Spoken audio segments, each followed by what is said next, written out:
La Constitución, en su artículo 1, tiene una visión antropocéntrica, porque dice: la defensa de la persona humana y el respeto de su dignidad es el fin supremo de la sociedad y del Estado, ¿no? Sin embargo, en una concepción contemporánea de la Constitución, vinculada a otros principios, como los principios ambientales, que incorpora la naturaleza como un patrimonio no solamente objetivo, ¿no?, a cautelar en la selva, ¿no?, o en general, ¿no?, en nuestro ambiente, incorpora entonces especies, ¿no?, que son vivas y no vivas, que son no solamente objeto de protección, si son renovables o no renovables, sino también pasan de ser objeto a ser sujetos de protección, en la medida de que, por ejemplo, a nivel de animales hay legislación que protege a los animales contra el maltrato, ¿no? No solamente a las mascotas, también hay una ley que protege a los animales que son objeto de uso o abuso también, incluso en formas de diversión, sin siquiera sacrificarlas, como los circos, otro tipo de actividades. De modo tal que la Constitución, teniendo un origen antropocéntrico, no está exenta de proteger a los seres vivientes no humanos, ¿no?, o sin seres sintientes, como lo llama la jurisprudencia, ¿no?, en otros países, de ciertos derechos que son básicos de todos seres vivos, ¿no?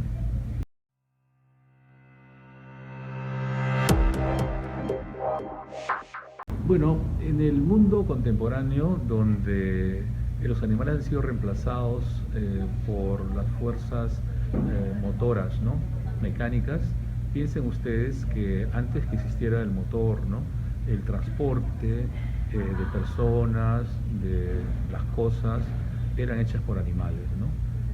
Tanto para dar vuelta, no sé, pues a un molino, bueyes, vacas, ¿no?, burros, etcétera, el transporte de mercadería. Entonces, piensen ustedes que ahora todo el tráfico que se hace de bienes y de personas antes era hecho por animales, lo que implicaba que los animales tuvieran un rol muy importante en las sociedades agrícolas y tradicionales, dándoles protección, ¿no?, y regulación, al punto que implicaba de alguna forma la integración de la vida animal con la vida humana por sus necesidades, ¿no?, y no solamente como un instrumento, ¿no?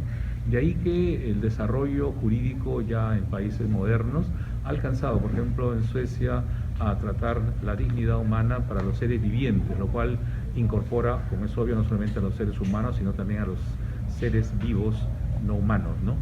Ahora, con esta concepción de un constitucionalismo, digamos, ecológico o verde, ¿no?, donde la naturaleza es esencial, la Pachamama, se diría en los Andes, ¿no?, o el buen vivir, ¿no?, que hablan en Ecuador, para vivir bien con la naturaleza, entre ellos los animales.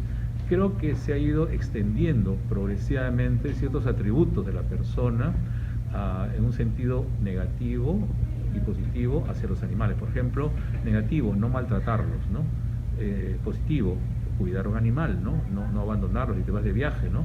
En ese sentido, creo que se podría hablar de un grado de un trato digno, ¿no?, al animal, ¿no? Y eso configura entonces parte de la dignidad, no solamente del ser humano, sino de los seres vivientes, ¿no?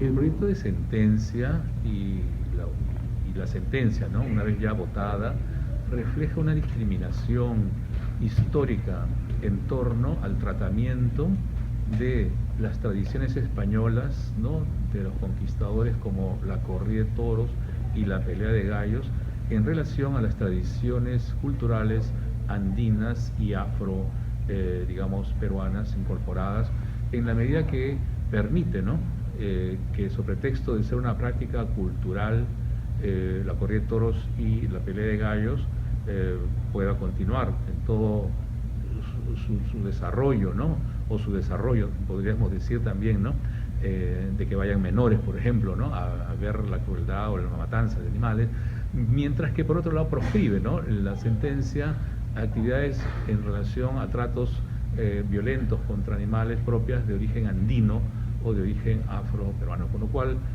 donde si hay la misma razón, hay el mismo derecho de ser prácticas culturales, claro, se proscribe las oriundas del Perú y del mundo prehispánico, y más bien prevalecen, ¿no? Sin ningún tipo de regulación ni limitación las de origen hispánico, siendo que en Cataluña, en España o en Francia o en Portugal hay corridas sin muerte del animal, por ejemplo, ¿no? Con lo cual es una sentencia que involuciona, diría yo, desde el punto de vista cultural, en vez de garantizar un concepto constitucional cultural, ¿no?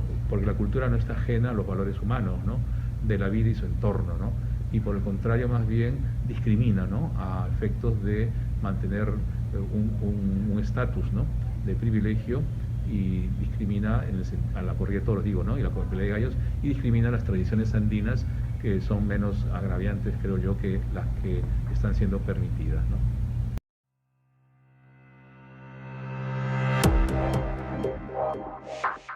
Bueno, en efecto, la sentencia que ha sido votada en ese sentido de dar validez a la corrida de toros y pelea de gallos, desde el punto de vista del desarrollo humano, constituye un agravio y una violación, ¿no?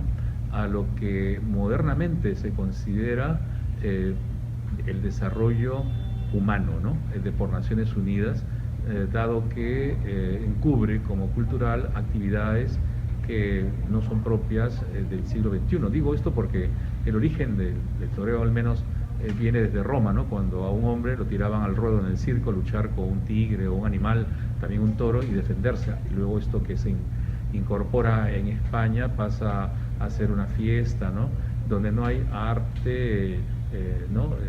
Salvo porque el arte se ha concebido como una forma de tratamiento cruel del animal, además de desventaja, ¿no? Porque de antes lo preparan al animal, que significa limarle los cuernos, las astas, ¿no?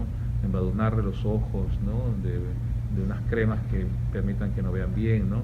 Y luego de picarlo, ¿no? Y una serie de medidas crueles termina en una lucha desigual, obviamente, ¿no?